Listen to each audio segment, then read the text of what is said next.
A voice in the wilderness.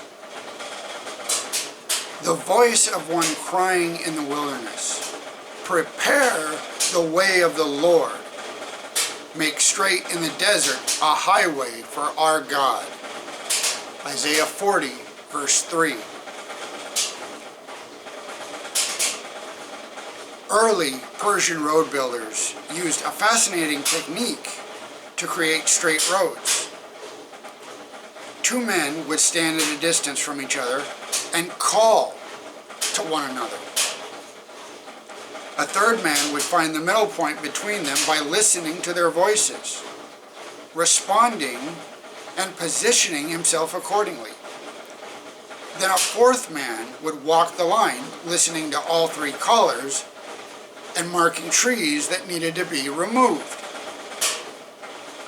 By the time they were done cutting down the marked trees, they were left with an astonishingly straight line. Some historians believe that perhaps Isaiah was referring to this ancient surveying technique when he illustrated the future work of John the Baptist. A voice crying and a straight road being prepared.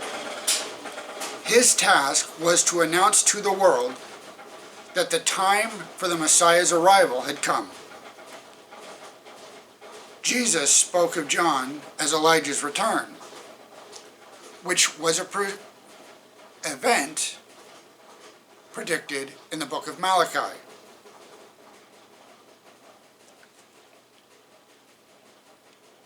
Or by Malachi, excuse me. If you are willing to receive it, he is Elijah who is to come.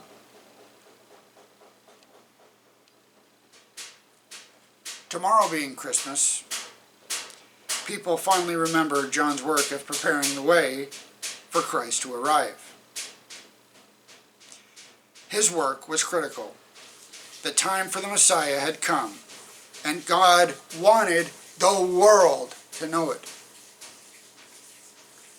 In the biblical record, John's prophetic ministry essentially culminates when Jesus begins his ministry with a voice from heaven announcing, "This is my beloved Son, in whom I am well pleased."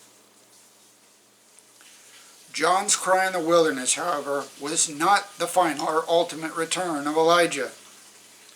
It is no small coincidence that Elijah was forced into hiding from Jezebel for 1,260 days.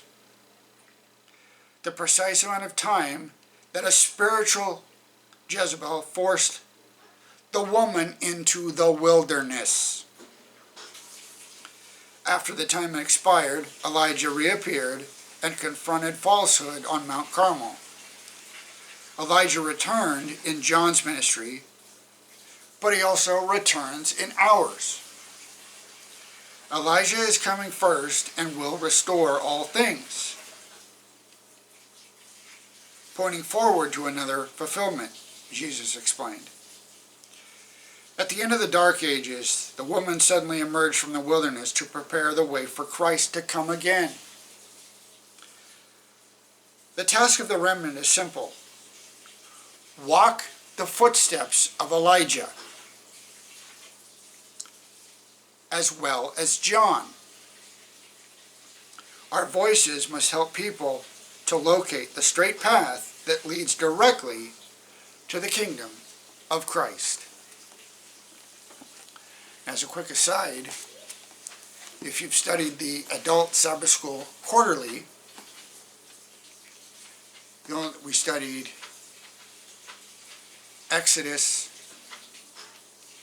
last quarter and Joshua this quarter. It's essentially the same. You follow in the footsteps of those who came before.